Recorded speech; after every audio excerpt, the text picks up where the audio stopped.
라고 하면서 하나님까지도 내가 왕의 자리에 올라가게 되죠. 이게 하나님과의 관계가 틀어진 거예요. 그러면 내가 온전한 사랑을 못 받고 온전한 순종을 하지 못하게 돼요. 이게 첫 번째 문제의 시작이에요. 근원이에요. 그렇게 되면서 어떻게 될까요? 조건적으로 사랑을 받아요. 내가 잘하면 사랑받고 못하면 어떻게 돼요? 사랑 못 받는다고 착각해요. 그럼 나를 어떻게 볼까요? 나를 그대로 사랑할까요? 그대로 사랑하지 못할까요? 있는 모습 그대로 사랑하지 못하게 돼요. 내가 잘하면 사랑받는다. 내가 못하면 사랑 못 받는다 라고 생각하게 돼요. 왜 그럴까요? 왜? 내 정체성의 근거가 하나님이어야 되는데 나예요. 그러니까 나에게 아이패드가 있으면 나는 이 정도 되는 가치야. 내가 학교를 이 정도 가면 난 이 정도 되는 거야. 돈이 이 정도 있고 시계가 있으면 나 이 정도 되는 사람이야 라고 생각하면서 그걸 향해서 끊임없이 쫓아가요. 병든 나의 모습이죠. 그 정체성은 나를 안전하게 할까요? 더 불안하게 할까요? 불안하게 해요. 그것을 끊임없이 쫓아야 되기 때문이죠. 최선을 다해요. 반대로 최선을 다했는데 정체성을 못 얻었어요. 학교를 떨어지거나 내가 원하는 직장에 못 들어가거나 돈을 이 정도 못 벌면 어떻게 될까요? 포기하게 돼요. 포기.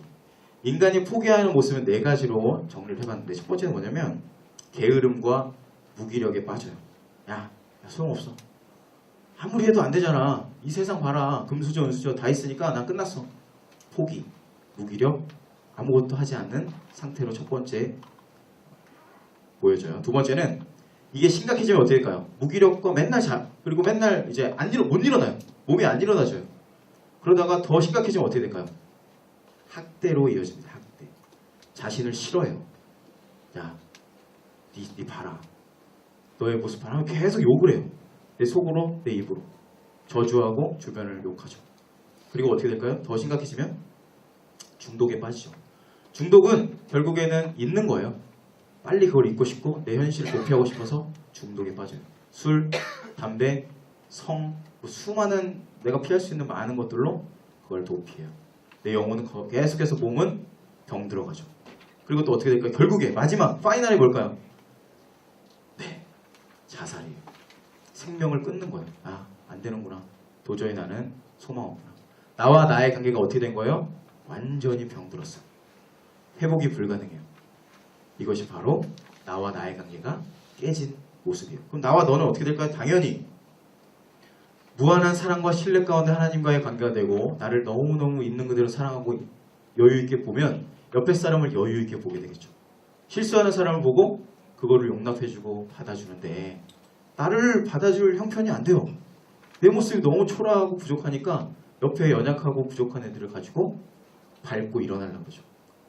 그 사람을 짓밟고 내가 높아지길 바라죠. 옆에 있는 사람이 다 피해요. 힘들어지죠. 스스로도. 나와 세상 어떻게 되죠? 거기서 이제 요번에 이제 승리와 정준영 씨가 저는 여기에 속한다고 봐요. 나와 너의 관계가 완전히 깨졌어요. 그러니까 사람을 특히 자매님을 어떻게 봐요? 상품으로 보는 거예요. 상품, 물건으로. 자기의 욕구를 채우는 도구로 사용하죠. 이거는 심각한 죄고 아무튼 넘어갈게요. 화가 날 것 같은데 어쨌든 자 그래서 네 번째 그래서 어떻게 돼요? 나와 세상의 관계가 어떻게 돼요? 세상을 볼 때 아름답게 매니지하고 이것을 좋은 곳으로 만들기보다 어떻게 하려고 그러죠? 인간이 어떻게 하면 여기를 이용해 먹을까? 이 미세먼지가 어디서 날라오는 거예요? 중국을 탓하면 안 되는데 그 인간의 이제 본능 속에서 이제 나오는 거예요. 뭘까요? 어떻게 하면 이 세상에서 수많은 것들을 내가 갈취하고 해낼 수 있을까 해서 미세먼지가 생기는 거잖아요. 우리나라에도 다 나와요. 미세먼지 똑같이. 자연이 왜 폐가 되죠? 세상을 어떻게 하면 내가 이용해 먹을까? 만 생각하다 보니까 자연이 파괴되고 온난화가 생기고 이 세상이 이렇게 엉망이 되는 거예요. 다 누구의 문제예요? 제 문제예요. 저의 문제예요. 저의 죄 때문에 시작된 거예요. 다. 누구 탓할 거 없어요. 제 말은 여러분도 동일하게 여러분의 죄 가운데서 시작된 모든 문제예요. 그래서 하나님이 우리를 창조하신 원형은 아까 말씀드렸다시피 이렇게 아름답고 완전한 것인데 죄 때문에 이게 계속 뒤집혀요. 그러면서 우리가 이제 지난주에 봤던 말씀에 바울이 얘기했던 권면의 시작이었어요. 1장 27절에서 이런 말씀인데 한번 읽어볼게요. 다 같이 시작! 오직 너희는 그리스도의 복음에 합당하게 생활하라 하면서 1장 말미에 나오고 2장, 3장, 4장이 1장 27절부터 쭉 풀어지는 얘기예요. 아시겠죠? 1장 27절 복음에 합당하게 생활하라부터 2장, 3장, 4절이 풀어지는 얘기예요. 자, 그런데 제가 1장 27절 얘기하면서 복음에 합당하게 생활하십시오 라는 것이 도덕적으로 윤리적으로 똑바로 살으라는 얘기였나요? 아니었어요. 이건 기억하셔야 돼요. 너 뭐 이거 하지 말고 저거 하지 말고 이거 하지 말고 너 이거 해라가 아니에요. 합당하게 생활하라는 것은 그 얘기가 아니었어요. 그럼 뭐였을까요? 하나님의 통치권에 내가 들어가 있다는 거예요. 그러니까 내가 이거 하고 저거 하지 말아라가 아니라 내가 하나님의 통치에 들어가서 살아가는 거예요. 통치. 그러니까 하나님의 통치에 들어가니까 어떻게 된다 그랬죠? 사람들은 조급하게 뭔가를 통제하려고 한다고 그랬어요. 지난주에 했던 얘기예요. 지난주에 누군가를 통제하려고 그랬어요. 왜 통제하려고 그랬죠? 사람은 조급하게 내가 하려고 하니까. 근데 하나님의 통치가는 데 들어가면 어떻게 한다고 그랬어요? 사람을 기다려요. 인내하고 절제한다고 그랬어요. 셀프 컨트롤. 얘기해서 기억나시죠? 성령의 9가지 열매 얘기하면서 이 태극권 얘기하면서 천천히 드는 거 이게 힘든 거라고 했는데 천천히 나를 통제하고 기다릴 줄 아는 것. 그것이 하나님의 어떤 복음에 합당하게 생활하는 것. 내가 뭘 하고 하는 거 아니라 그분을 인정하고 신뢰하는 거라고 말씀드렸어요. 그러면서 이어서 말씀드렸던 게 공동체에 대한 얘기 다음 장 보여주세요. 27절과 28절 뒷부분 한번 읽어볼게요. 자, 너희가 시작.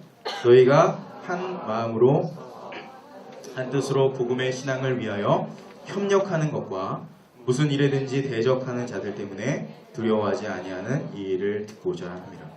그때 얘기했었죠? 우리를 대적하는 사람이 있어요, 없어요? 우리를 멸망시키는 대적들이 있다고 했어요, 없다고 그랬어요? 분명히 성경에 있다고 그러죠? 그래서 그것을 사단은 우리를 두렵게 하는 존재, 우리는 그것에 담대하게 대항하는 존재라고 말씀드렸어요. 우리가 넘어지면 우리를 다 먹어버리니까, 우리가 다 잡아먹히게 돼 있으니까 두려움을 이겨내고 공동체로 복음에 합당한 생활을 더 키워낼 수 있다는 말씀했어요. 그래서 이 싸움은 결국에 29절까지 간다고 했었죠. 다음 장 보여주세요. 자, 시작. 그리스도를 위하여 너희에게 은혜를 주신 것은 다만 그를 믿을 뿐 아니라 뭐라고요? 또한 고난도 받게 하려 하시니라. 한 주간 고난도 기꺼이 받으면서 복음에 합당한 생활 하셨나요? 여러분? 통제와 하나님의 통치 가운데 사시고 이 자리에 오셨나요? 혹여나 실수하더라도 오늘 다시 한번 2장 말씀을 통해서 우리가 하나님의 통치와 하나님의 임재 가운데 나아가기를 바랍니다. 2장 1절 볼게요. 2장 1절은 1장을 마무리하면서 2장 1절로 넘어가는데 자, 한번 읽어볼게요. 다 같이. 그러므로 시작. 그리스도 안에 있는 무슨 격려나 사랑의 무슨 위로나 성령의 무슨 교제나 무슨 자비와 긍휼이 있거든. 여기서 이 본문을 만약에 이렇게 하면은 너네가 이렇게 된다라고 해석하면 안 돼요. 다시 우리가 성경을 볼 때 너가 이렇게 하면 이렇게 된다라고 해석하면 안 되고 하나님은 우리를 이렇게 되지 않은 존재인데도 불구하고 우리 이렇게 봐주시죠. 저는 죄인이잖아요. 죄인이고 부족한 자인데 하나님이 2장 1절의 말씀을 선포하시는 거예요. 나는 죄인인데 너는 내가 예수님의 피로 나는 너를 구원해 주었다 라고부터 시작돼요. 그러니까 이 말씀은 뭐냐면 이렇게 너는 이미 너 안에서 내가 일을 행한다. 그러므로 또 2절로 넘어가는 거예요. 그러니까 여러분 이거 가지고 내가 이렇게 해야 되나 저렇게 해야 되는 거 아니라 예수님이 여러분 안에서 이미 이 일을 행하신다는 거예요. 권면과 사랑과 위로나 성령의 교제와 긍휼과 자비를 우리 가운데서 일하신다. 그러므로 2절로 넘어갈게요. 2절은 이제 중요한 말씀인데 자 한번 읽어볼게요. 다 같이 시작. 마음을 같이하여 같은 사랑을 가지고 뜻을 합하며 한 마음을 품어. 이 말씀을 통해서 빌립보 교회의 어려움을 유추할 수 있어요. 갈라졌죠? 교회가. 어려움이 있는 거예요. 갈라지고 깨어지고 서로 욕하고 헐뜯는 빌립보 교회. 그러니까 뭐라고 하는 거예요? 지금 2절에서 한 마음을 품으라고 말씀하시는 거예요. 분열되고 깨지는 걸 원하는 게 누구라 했죠? 사단이에요. 그럼 하나 되고 뭉치고 서로 연합하게 하는 건 누구의 영일까요? 하나님의 영이죠. 너무 단순해요. 깨지고 분열시키는 건 누구의 영? 사단의 영. 하나로 만들고 연합시키고 서로를 격려하는 건 무슨 영? 하나님의 영, 성령의 영이에요. 뭐 단순하죠? 성경에 또 이런 말씀이 있어요. 자, 다음 장. 형제가 시작. 형제가 함께 한 마음으로 사는 것이 얼마나 선하고 얼마나 복이 좋은가. 여러분, 신천지 혹시 이 자리에 계신 분 없으시죠? 있으면 있다고 얘기는 못하니까. 신천지는 어떻게 교회를 깨트릴까요? 신천지는, 이단은 뒤에서 이제 그 누군가를 타겟으로 삼고 그 사람의 험담과 그 사람의 연약함과 수치를 계속해서 얘기해요. 특별히 누구를 공격할까요? 네, 저죠. 최종은 저예요. 최종은 저예요. 최종은 저인데 그 전에 가까이 있는 사람 중에 리더십을 공격해요. 리더십 중에서 조금 연약한 티가 나거나 쟤는 리더감이 아닌데 하면서 이제 살살살살 긁는 거예요. 그러면서 그 사람의 수치와 연약함을 얘기하고 폭로해 나가죠. 그러면서 자기의 사람을 만들어가면서 그 사람을 공격하고 그 사람을 이렇게 빼내는 거예요. 근데 파이널은 저예요. 제가 제일 타겟인데 저를 잡으면 어떻게 되죠? 교회는 완전 박살나거든요. 그러니까 신천지에서 가장 강력한 도구가 뭐냐면 가장 강력한 교회를 깨트리는 용어가 뭐냐면 산을 옮기기라 그래요. 산을 옮기기는 무슨 뜻일까요? 그냥 통째로 이 산을 교회를 완전히 신천지로 바꿔버리는 거예요. 그게 산 옮기기래요. 그런데 그 시작이 뭐예요? 분열과 험담과 뒤에서 당짓는 것과 연약함을 계속해서 얘기하는 거예요. 뒤에서. 이게 사단의 일이라는 거예요. 이 원리는 개인에게도 동일해요. 공동체를 얘기했는데 그게 개인에게 적용됐을 때 어떻게 될까요? 우리 안에서. 어떤 일이 일어날까요? 우리 안에서? 내 안에서? 첫 번째는 지난주에 얘기했다시피 두려움으로 나를 계속해서 공격해서 넘어뜨리는 거에 이제 자멸시키는 거고, 두 번째는 내 안에서 불신을 조장해요. 그리고 성경에서 야고보서 1장 6절 볼게요. 다음 장. 자, 오직 믿음으로 시작. 오직 믿음으로 구하고 조금도 의심하지 말라. 의심하는 자는 마치 바람에 밀려 요동하는 바다 물결 같으니. 여기에 검정색으로 표시했던 의심이라는 단어는 원어에서 뭐라고 되어 있냐면 철저하게 분리하다라고 되어 있어요. 놀랍죠? 의심이란 말이 뭐라고요? 철저하게 분리하다. 내 안에서, 내 영혼에서 나를 분리시키는 거예요. 흩어지게 하는 거예요. 시선을 옆으로 분산시키는 거죠. 주님께 집중하지 못하고 어디로? 옆으로 분산시켜요. 다른 생각을 주입하고 끊임없이 예수님이 아니라 하나님이 아니라 옆에 사람, 내 상황과 내 여건에 있는 부족한 거, 아픈 거를 보기 위해서 나를 뭐 한다고요? 철저하게 뭐 한다고요? 분리하다가 의심이에요. 조련사 혹시 만나신 분 있어요? 조련사. 가까이 있는 분 중에 혹시 조련사 있으신 분? 제가 물어보는 거는 제가 그걸 설명해야 되는데 혹시나 있으실까봐 조련사가 맹수를 길들이는 법을 잘 알려드릴게요. 혹시 조련사 하실 분 앞으로 마음껏 설명해야 되겠네요. 이 조련사가 맹수를 길들일 때 첫 번째 하는 게 있어요. 일단 도구가 있어야 되죠. 도구. 자, 문제. 어떤 도구로 가져갈까요? 총, 칼,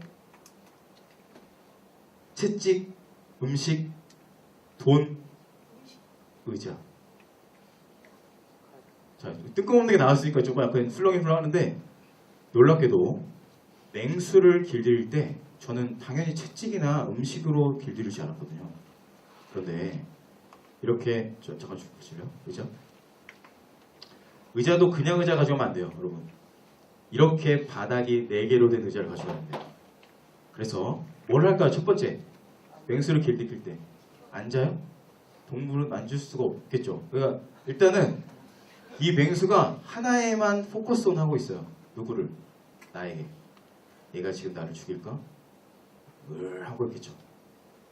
큰 맹수 앞에 이 의자를 들어서 던질까요?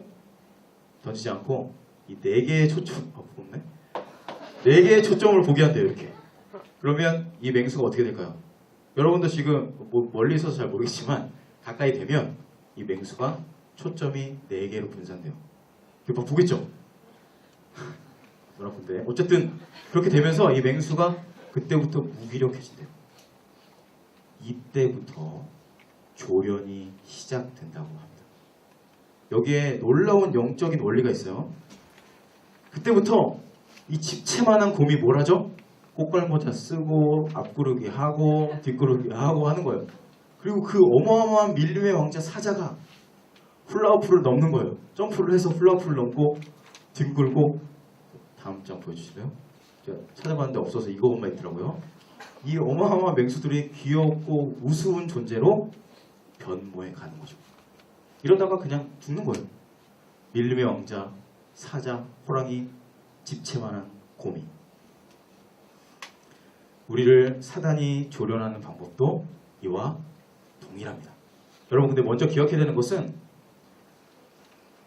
조련사가 맹수를 절대로 싸워서 이길 수 없다라는 거예요.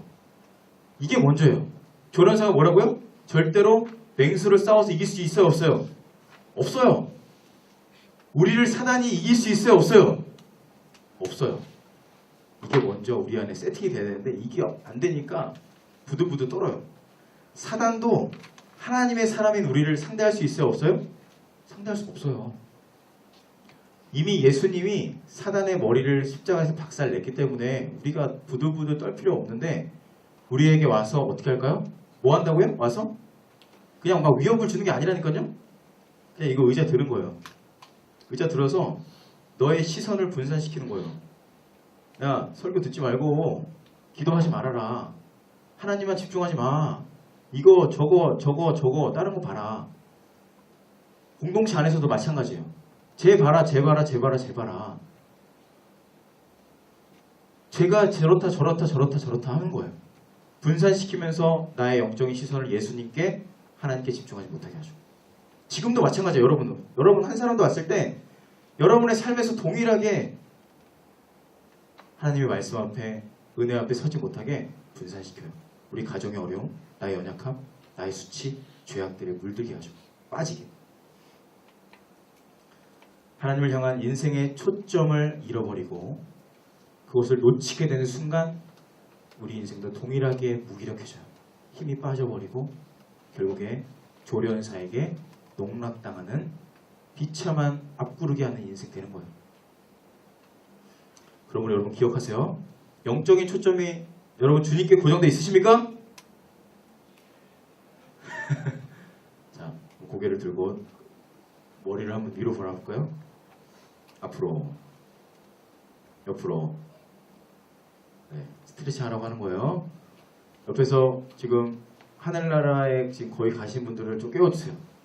거의 주님과 너무 가까이 계신 분이 계신데 옆에서 깨워주시고, 아침부터 사역을 하시면서 많이 힘드신 분들을 깨워주시고 계셨습니다. 나의 초점을 예수님께 포커스 온 하지 않으면 계속 분산시켜서 우리를 사단의 종노릇하게 조련시켜요. 그게 바로 사단의 방법이거든요.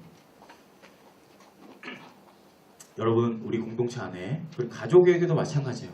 우리 가족, 우리 공동체 목장, 팀, 교회 마찬가지예요. 문제가 없는 데가 있을까요? 문제 없는 데 없어요. 다 문제가 있는데 그 문제 앞에서 내가 초점을 흐려뜨리면 우리는 거기에 길들여지게 되는 거예요. 그러므로 여러분, 절대로 사람과의 문제, 그 사람의 죄의 문제를 거들먹거리거나 얘기하시면 우리가 힘들어요. 내 안에도 마찬가지, 내 스스로도 거기에 매일 함몰되지 마시고 초점을 놓치지 마시고 예수님만 바라보시고 그걸 향해 달려가야 돼요. 자, 다음 절. 어떻게 그 하나됨을 그럼 지킬 수 있을까? 지금 하나됨에서 얘기했는데 하나됨을 지키는 그 어떤 좀 구체적인 방법을 다음 절 보겠습니다. 2장 3절. 자, 한번 읽어볼게요. 다 같이 시작. 자, 다시 한번 초점을 놓치지 마시고 2장 3절 말씀 큰 목소리를 읽어볼게요. 시작. 아무 일에든지 다툼이나 허영으로 하지 말고 오직 겸손한 마음으로 각각 자기보다 남을 낮게 여기고. 다툼이라는 말을 영어로 self ambition인데 혼자서 이제 이기적인 야망이죠. 허영은 헛된 영광이에요.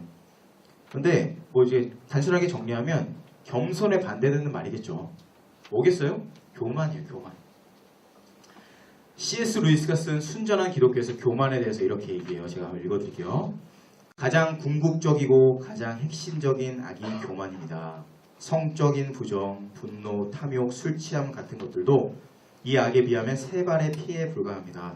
악마는 바로 이 교만 때문에 악마가 되었습니다. 교만은 온갖 다른 악으로 이어집니다. 이것은 하나님께 전적으로 맞서는 마음 상태입니다. 사단 마귀 자체가 그냥 교만이에요. 우리 안에 그 사단 마귀 DNA가 당연히 죄 때문에 들어왔겠죠. 내가 교만하면 교만할수록 하나님의 일을 하기가 어려워지는 거죠. 근데 제가 여러분에게 교만하지 말으라고 해서 될까요? 안 되죠. 제가 지난주였어요. 누군가와 카톡을 하고 있었어요. 대화, 카톡 대화. 제 안에서 교만이 역사했던 거를 얘기하는 거예요. 그분은 저에게 저의 공동체와 그리고 저에 대해서 칭찬의 메시지를 저에게 남겨주셨어요. 그분의 동의하에 카톡을 공개하도록 하겠습니다. 목사님, 역시 목사님의 큰 사랑 많이 느꼈습니다. 일청이 진짜 사랑 넘친다도 느꼈습니다. 크크크. 진짜 분위기 완전 다른 것도 느꼈고요.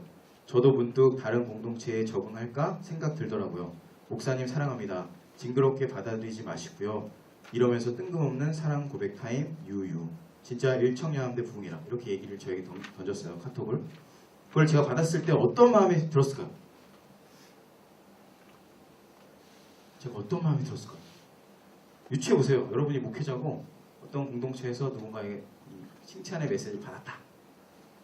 그 순간 겸손의 설교를 준비하는 저의 마음 가운데 교만한 마음이 움트기 시작했어요. 그렇지 하면서 웃음과 환희와 기쁨이 막 올라오더라고요. 여러분 그렇게 보지 마세요. 제 안에 교만이 올라오는 저를 발견했어요. 그리고 그 글을 보자마자 아니야라고 부정하지 않고 웃으면서 답장을 바로 보냈어요. 좀 기다리고 기도하면서 보냈어야 되는데 답장을 보냈습니다. 뭐라고 보냈을까요?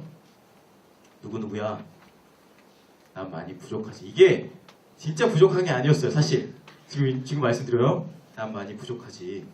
주님이 사랑이 많으셔서 그런 거야 까지만 했어야 되는데 뒤에 히읗을 남기면서 저를 은근히 띄웠어요.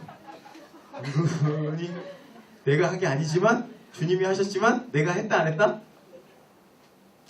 이 자리를 빌어서 하나님께도 회개하고 여러분에게 회개해요. 이 교만으로 똘똘 뭉쳐있는 저의 모습을 그 카톡 내용을 통해 설교 준비하면서 다시 확인했거든요. 네, 정확하게 추악한 교만이 제 안에서 살아있었어요.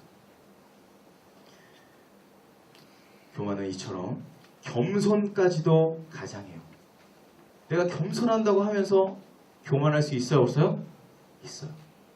내가 교만하지 않아. 난 겸손해. 허리를 숙이고 나는 정말 이렇게 해서 될까요? 겸손? 제가 여러분에게 겸손하라고 해서 될까요?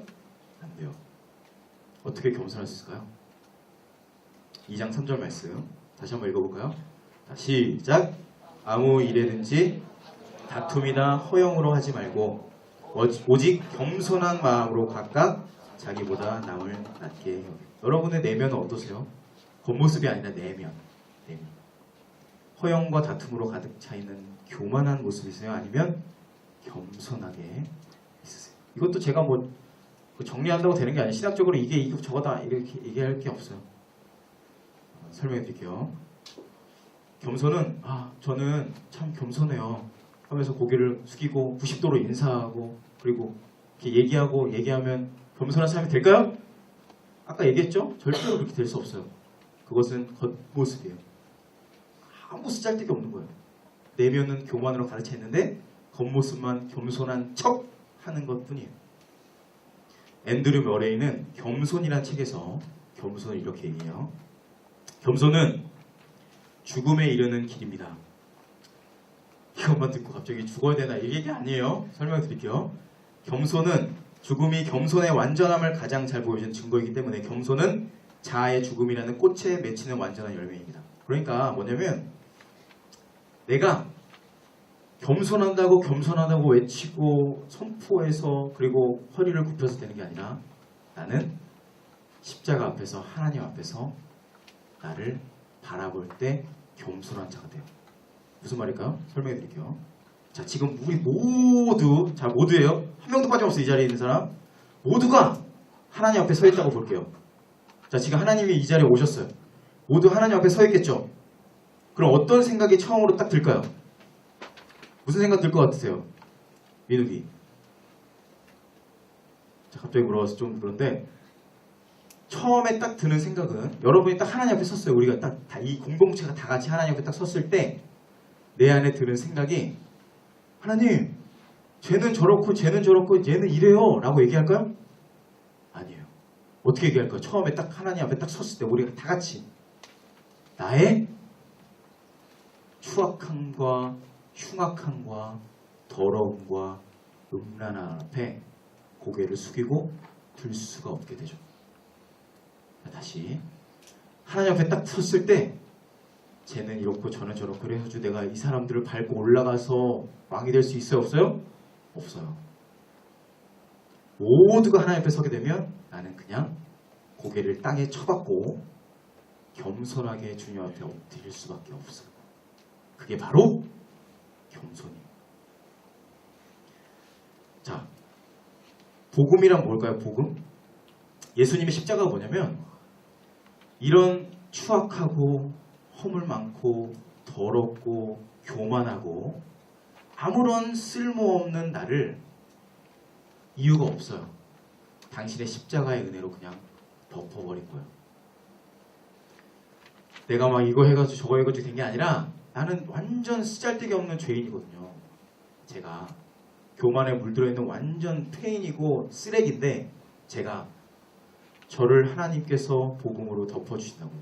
그게 복음이에요. 자, 그 말을 들은 사람은 나는 어떻게 될까요? 어떻게 살까요? 그 복음을 나는 들었어요. 내가 구원을 받았어요? 내가 예수님 때문에 살아간다고요? 저는 쓰레기고 교만하고 완전히 음란하고 이 세상에서 살 수 없는 죄인인데 나를 십자가로 덮으신다고요? 라고 얘기하는 순간 이 사람은 처절한 겸손에 사로잡히게 돼요. 자, 이 사람이 걸어가는데 나에게 누군가 뭐라고 하면 그 사람에게 뭐 해코지 할 수 있을까요? 이 사람이 그 겸손함 속에 완전히 젖어 살아가는데 이 겸손함이 누가 이 사람을 건들 수 있을까요? 완전히 나는 죽었던 사람이 날 살렸다는데 그게 바로 나는 죽고 예수로 사는 참된 겸손의 사람이에요. 흉내낸다고 되는 게 아니에요. 여러분, 나는 겸손하게 할 거예요. 이제 말을 나긋나긋이 하거나 허리를 90도로 인사하거나 환하게 웃거나 해서 겸손한 사람이 되지 않습니다. 내가 하나님 앞에서 십자가를 통과한 사람이 될 때만 겸손한 사람이 될 수 있어요. 자, 그러면 주변 사람을 볼 때를 한번 체크해 보세요. 내가 옆에 사람 볼 때 이제 내가 겸손한 사람일까 아니면 교만한 사람일까를 점검할 수 있는데 주변 사람 대할 때 어떻게 대할까요? 나보다 연약해요. 내 기준이 있는데 그 기준에 따르지 못하거나 부족한 사람을 볼 때 어떻게 할까요? 그 사람을 밟고 그 사람을 지적하거나 그 사람의 연약함을 까발리겠죠. 겸손한 사람은 그것을 내가 어떻게 덮어줄 수 있을까? 옆에 사람을 어떻게 하면 내가 함께 갈 수 있을까를 고민하는 사람이 되겠죠. 왜냐면 내 힘이 아니니까. 자, 트리나 포올러스의 꽃들에게 희망을 위하는 책 보신 분 있어요 혹시? 아, 이거는 이제 교만의 모습을 보여주려고 잠깐 그려놨고요. 뭐 교만이 또 자신감이랑 또 착각하시면 안 돼요. 뭐 자신감 없게 살라고 하는 건가요? 라고 또 질문할 수 있겠죠. 아까 제가 말씀을 안 드렸는데 그 겸손함으로 살아가면 내 안에 완전한 자신감이 생기는 거예요. 완전한 자신감. 내 힘으로, 내 의로, 내 열심으로 된 게 아니잖아요. 예수님이 나를 자녀 삼아주시고 의인 삼아줬으니까 나는 당당할 수 있는 거예요. 내 힘으로 한 게 아니니까. 근데 내 힘으로 하거나 교만하게 사는 사람은 누군가 앞에서 자신감 있는 척을 할 수밖에 없게 돼요. 자, 넘어갈게요. 시간이 없어요. 자, 그래서 이 말씀 다시 한번 읽어볼게요. 아무 일이든지 시작. 아무 일이든지 다툼이나 허영으로 하지 말고 오직 겸손한 마음으로 각각 자기보다 남을 뭐하게 한다고요? 낮게 여기게 되는 거예요. 내가 그 사람을 낮게 여긴 척 하는 게 아니라 나는 하나님 앞에 서 있기 때문에 나도 그렇고 너도 그렇고 낮게 여길 수밖에 없게 되는 거예요. 트리나 포올로스의 꽃들에게 희망이라는 책을 혹시 보신 분 있어요? 이 노란색 표지를 가지고 있는 책인데 꽃들에게 희망을 이런 책이에요. 호기심 많은 호랑이 애벌레가 있었습니다. 이 호랑이 애벌레가 살아가고 있는데 옆에 이렇게 탑이 있는 거예요. 애벌레들이 그렇게 막 이가지고 막 올라가요. 위로 하늘 끝으로 올라가는 거예요. 그러니까 이 호랑이 애벌레 주인공 애벌레는 나도 올라가야 되나? 다들 올라가니까 나도 올라가야 되겠다 하고 애벌레가 꿈틀꿈틀해서 올라갔어요. 하나씩 올라가서 맨 위로 계속 올라갔어요. 짓밟고 올라가고 짓밟고 올라가고 맨 위로 올라갔을 때 거기에 무엇이 있었을까요? 그 책에 써있는 내용이 허공이 있었어요. 허공. 허무예요. 허무. 아무것도 없다라는 거죠. 그리고 나서 밑을 봤어요. 수많은 애벌레들이 밑에서 꿈틀꿈틀하면서 올라오고 있어요. 그리고 옆을 봤더니 저기도 수많은 탑이 있네. 다 자기가 올라오네. 근데 위에는 허공이네. 다시 내려갔어요. 이건 아닌 것 같은데. 옆에서 자기의 인생을 사는 사람이 인생이 좀 그런데 자기의 인생을 사는 꿈틀이가 있어요. 이 꿈틀이는 꿈틀꿈틀하면서 자기를 뭔가를 이렇게 덮어요. 실을 뽑아서 덮어요. 덮고 덮어요. 뭐가 됐을까요? 누에고치가 돼요. 고치가 되고 뭐가 됐을까요? 그렇죠. 나비가 돼서 창공을 날아갔다는 아름다운 이야기입니다. 근데 이 이야기에 무슨 메시지가 있을까요? 우리에게. 우리들 인생에 동일하게 적용해 볼게요.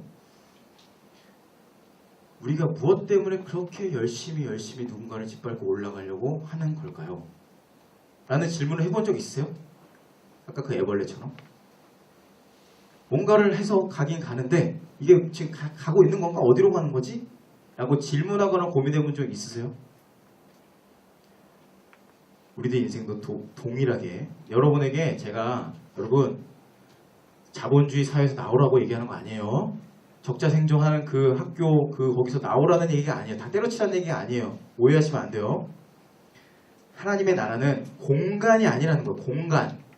내가 있는 곳이 여기니까 나 어쩔 수 없이 이거 해야 되는 게 아니에요. 그 안에서 복음에 합당한 생활을 하는 거예요. 내가 나로 살아가야 되는 거예요. 먼저. 내가 나로 그러니까 아까 그 노예고치 대대네처럼 내가 나로 먼저 살아가야 되는 거예요. 내가 나로. 하나님의 사랑을 받고 하나님의 은혜를 받은 나로서 살아가야지. 실을 덮는 게 내가 실을 덮는 걸까요? 주님이 나에게 실을 덮어주시죠.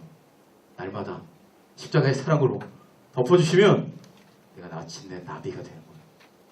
여러분이 아무리 해서 나비가 되는 게 아니라 나를 나로 하나님이 인정해 주시고 덮어주시고 은혜 주셔서 내가 나비로 될 수 있게 되는 거예요. 사울과 다윗. 사울은 타인의 시선을 그렇게나 신경을 썼어요. 옆에 있는 사람들. 타인의 시선. 사울. 옆에 사람이 뭐라고 하나. 다윗과 끊임없이 비교해요. 다윗은 꼬맹인데 그 다윗과 끊임없이 비교해요. 비참한 인생 사는 거죠. 평생을 뭐 했을까요? 이 사울은. 다윗 뒷공문이 쫓아다니다가 인생 끝났어요. 다윗은 어떻게 살았을까요? 광야에 살았거든요. 아무것도 없어요. 광야에. 뭐가 있겠습니까? 근데 거기서 뭘 했을까요? 하나님만 의식하고 겸손하게 살아가죠. 하나님만 의식하고 겸손하게 살아가요. 나 같은 자를 살려주신 하나님의 은혜에 감사하면서 은혜로 덮어주시는 그 은혜 가운데 사는 거예요. 그러니까 능력의 종이 되는 거죠. 저도 저 자신을 보면 부족하고 연약하고 허물이 많고 교만에 사로잡히는 저예요. 아까 오전에도 잠깐 우리 기도회 하는데도 제가 울은 이유는 딱 하나예요. 아까 울었거든요. 기도회 할 때. 제가 그렇게 이 겸손에 대해서 설교 준비를 해서 갔는데 많이 안 왔어요. 많이 안 왔는데 제가 또 사람들을 판단하고 있어요. 야, 이런 죄인이 저예요. 여러분 저를 이렇게 흉악한 죄인이 저예요. 판단하고 있어요. 왜 안 왔지라고 생각하고 있었어요. 그러면서 기도를 하는데 회개가 나오면서 눈물이 나왔거든요. 이 자리에 빌어서 우리 목자들과 임원들과 팀장들에게 죄송하다고 말씀드리고 싶고 어쨌든 그런 저를 날마다 다시 한번 누에고치의 실로 덮으신다고요.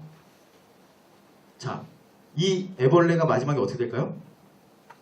이 애벌레가 이제 나비로 돼서 또 있어요. 얘기가 나비가 돼서 끝나는 게 아니라 나비가 되어서 사무치는 겸손과 엄청난 자신감으로 이 날개를 퍼덕퍼덕하면서 날겠죠. 날아서 이제 뭘 할까요? 이 친구가 꽃씨를 날라주는 나누고 섬기는 삶을 살게 됐대요. 이 책의 마무리 마지막 결론이에요. 이제 말씀 마무리하고 싶어요. 자, 반주 부탁드리고 2장 4절 말씀 한번 읽어볼까요? 2장 4절 다음 장 보여주세요.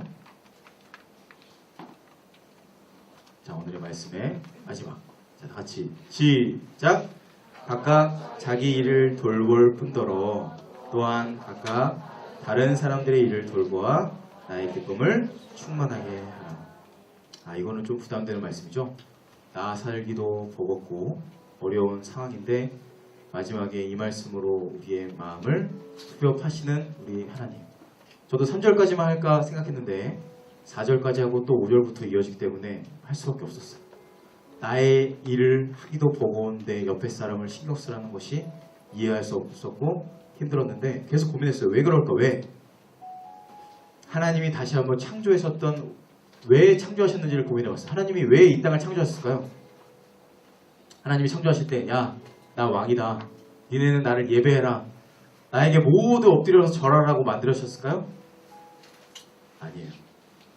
우리 셋째 동생이 태어났는데요. 이제 조카예요.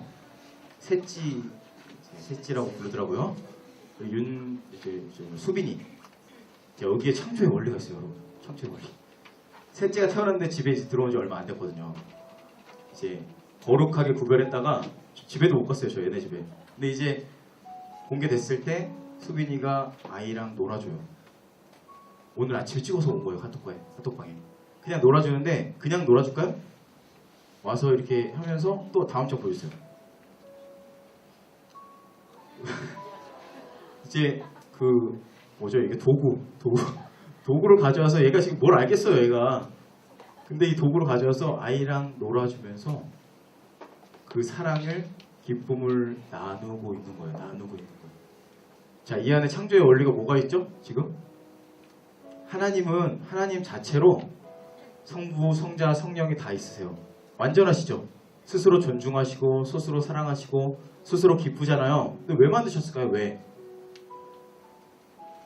얘가 받은 이 사랑을 얘랑 나누고 싶은 거예요.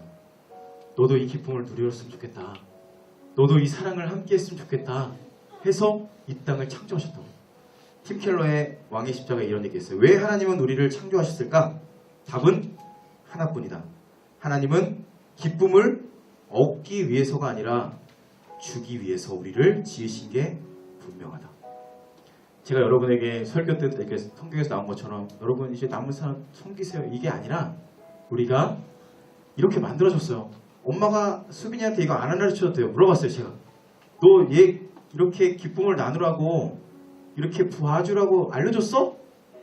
아니래요. 우리의 DNA에 누군가를 섬기기 위해서 그 DNA가 하나님의 원형이 남아있다. 여러분, 여러분의 인생도 동일하게 너무 힘들다.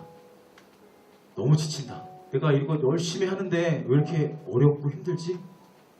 스스로를 잘 보세요. 내가 하나님의 사랑에 거하고 있는지, 그리고 내가 그 은혜를 누리고 있는지, 그리고 내가 나로 살아가고 있는지, 그 옆에 있는 사람들을 어떻게 내가 보고 있는지 보시고 그 사랑을 흘려보내시고 그 은혜를 나누시면서 다시 한번 우리 이때로, 저는 이걸 보면서 이때로 돌아가고 싶다라고 생각했거든요. 저도 여러분을 섬길 때 이 마음으로 섬기고 싶어요. 여러분들 동일하게 옆에를 그렇게 섬기시고 하나님의 나라를 공간이 아니라 통치로 누리시기를 주의 이름으로 축원합니다. 기도하겠습니다. 하나님, 사랑하는 우리 청년들 인생 살아가면서 하나님의 사랑을 마음껏 누리고 그 은혜 앞에서 살아가고 싶은데 세상이 주는 여러 가지 문제들, 내 안에서 올라오는 수많은 죄의 문제들, 우리 가정의 연약함들, 또 우리 공동체의 수치스러움들, 그런 것들 앞에서 무기력하게 넘어질 때 많았습니다. 하나님 이제는 그것들 안에서 내가 왈가왈부하거나 좌충우돌하거나 흔들리지 않게 도와주시고 우리 유일한 구원자 되신 예수님만 바라보고 그 주님께 초점을 맞추고 나를 구원해 주신 완전한 사랑 되신 주님만을 예배하고 사랑할 수 있는 그 사랑이 우리 주변으로 흘러갈 수 있는 은혜의 삶을 살 수 있도록 기름 부어 주시옵소서. 함께 하실 주님만을 믿고 감사드리며 예수님의 이름으로 기도드립니다. 아멘.